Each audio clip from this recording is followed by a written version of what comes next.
नमस्ते सभी को। तो आज का मेरा एक टॉपिक है, शुक्ला अंकल जी जो है उन्होंने मेरे को एक टॉपिक पर बोलने के लिए बोला।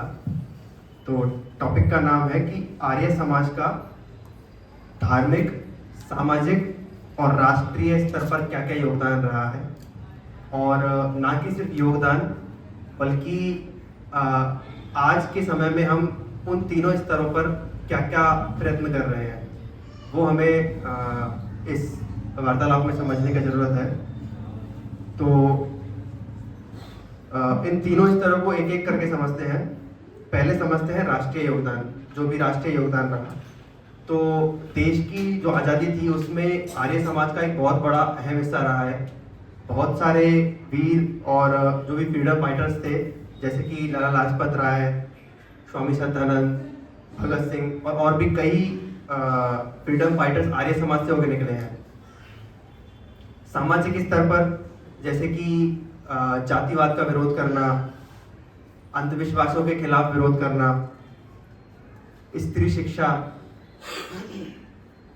विधवा पुनर्विवाह, इन सब पर काफी आर्य समाज का बहुत जोर रहा। और अगर धार्मिक स्तर की बात करें तो धार्मिक स्तर पर मोटा मोटा अगर हम समझें तो हमने फोकस किया है कि वेदों की तरफ हम आगे बढ़े। वेद यानी कि सत्य की तरफ हम आगे बढ़े। हम सिर्फ ईश्वर को मूर्ति में ना खोजें, और दूसरा हमारे जितने भी बिलीफ हैं, हमारे जितने भी ज्ञान हैं, उनको हम सत्य के कांटे पर तोलने का प्रयत्न करें। तो ये सब हमने आज तक किया है। ये सब सारे प्रयत्न हमने आज तक बहुत भली भांति किए हैं। किंतु प्रश्न अब ये उठता है कि हमने अभी इस समय में हम क्या क्या प्रयत्न कर रहे हैं।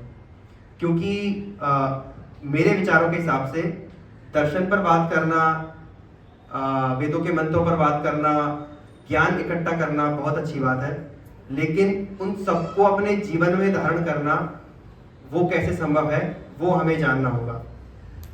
जैसे कि एक छोटा सा एग्जांपल कि हम समाज के लिए क्या कर रहे हैं, इस पृथ्वी के लिए क्या कर रहे हैं।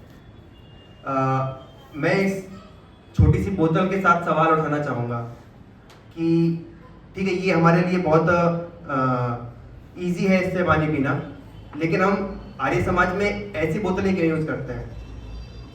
मतलब ये सब हम पर सवाल है। मतलब मैं इससे किसी को पॉइंट आउट नहीं करना चाह रहा हूँ, लेकिन अगर हम ये छोटी सी बोतल को डिकम्पोज होने में 500 साल लगते हैं, ये एक फैक्ट है, एक सत्य है।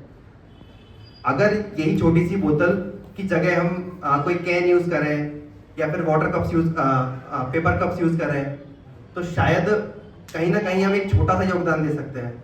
ये एक छोटा सा सवाल है।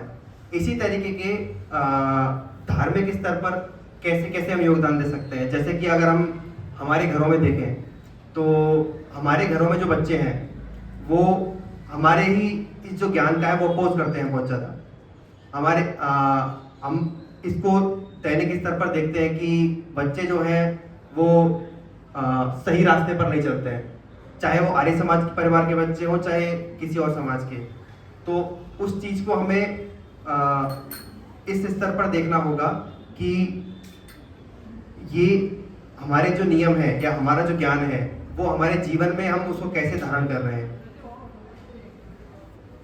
जैसे कि आर्य समाज का एक बहुत बड़ा लोगों के मन में एक पर्सपेक्टिव बन चुका है कि हम मूर्ति पूजा के विरोधी हैं।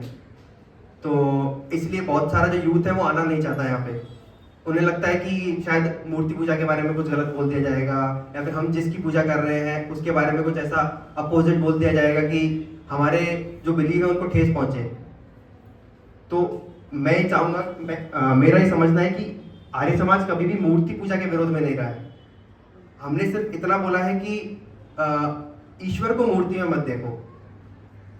यानी कि पूजा करने का असली मीनिंग तो ये है ना कि हम किसी के भी गुणों की स्तुति करते हैं। क्या मैं सही बोल रहा हूँ? तो उन गुणों की स्तुति हम श्री राम की भी करते हैं, श्री कृष्ण की भी करते हैं। इवन तो हमारे यहाँ तो मूर्तियां भी हैं, मूर्तियां मतलब पिक्चर्स भी हैं। तो ये लोगों को जानना बहुत जरूरी है कि आर्य समाज की एक बेटर इमेज क्रिएट हो सके कि पूजा का असली मतलब क्या है, अगर हम ये लोगों को बताएं रादर देन कि उनके जो बिलीव है उनका अपोज करें। तो इस तरीके की अगर हम लोगों का जो करंट स्टेटस है, उनके जो करंट बिलीव है उनको एक्सेप्ट करके और फिर धीरे धीरे उनके ब्रेन को रिवायर करें, उनके जो विचार हैं उनको सत्य की ओर ले जाएं, ना कि सीधा विरोध करके। क्योंकि सीधा विरोध करने में जैसे मैं साइकोलॉजी पढ़ता हूँ, मनोविज्ञान पढ़ता हूँ, तो मनोविज्ञान क्या बोलता है कि अगर मैं किसी एक चीज़ को बहुत सालों से मानता हुआ आ रहा हूँ और कोई मेरे विचार को एकदम से विपरीत कर दे, तो मैं उसके अपोजिशन में हो जाऊंगा कि मैं बोलूँगा कि नहीं नहीं ऐसा थोड़ी होता है। तो इसी तरह की मनोविज्ञान की जो प्रक्रिया है वो हमें अपनानी चाहिए, वो हमें समझनी चाहिए कि अगर हमारे परिवार में कोई बच्चा सवाल उठा रहा है, या फिर अगर मान लो कि हमारे परिवार में कोई नया मेंबर आया, चाहे वो बहू ये हो या दामाद हो, वो अगर हमारे परिवार में आया तो हमें उनके मनोवैज्ञानिक स्तर को समझना होगा, हमें उनके विचारों को समझना होगा और उन्हें एक्सेप्ट करना होगा। उन्हें समझना होगा कि ठीक है, अब तक की जो इनकी 20 साल 25 साल की जो लर्निंग्स थी, उनकी जो समझ थी, वो एक तरीके से बनाई हुई है, एक समाज के द्वारा बनाई हुई है। अभी इसको एक सही दिशा में ले जाने के लिए हमें उन्हें छोटे छोटे बदलाव करने पड़ेंगे, तो वो छोटे छोटे बदलावों को हमें करना होगा। इसी तरीके से हम जो दर्शन है उसको अपने जीवन में अपना सकते हैं। तो ये एक योगदान है जो कि हम सब धार्मिक स्तर पर कर सकते हैं। बाकी आगे आने वाले दिनों में मैं सामाजिक और राष्ट्रीय योगदान जो है उन पर भी बात करूंगा कि आज के समय में हम कैसे सामाजिक और राष्ट्रीय स्तर पर योगदान दे सकते हैं। बट धार्मिक स्तर पर ये हम सबका कर्तव्य है कि हम सोचें कि हम ऐसी क्या क्या चीज़ें कर रहे हैं आज के स्तर पर जिससे लोग या तो हमारे अपोज में जा रहे हैं, या फिर हम खुद खुश नहीं रह पा रहे हैं, या फिर कट रहे हैं, या फिर हम जीवन में खुद नहीं उतार पा रहे हैं। तो यही मेरी आप सबसे एक विनती है। धन्यवाद।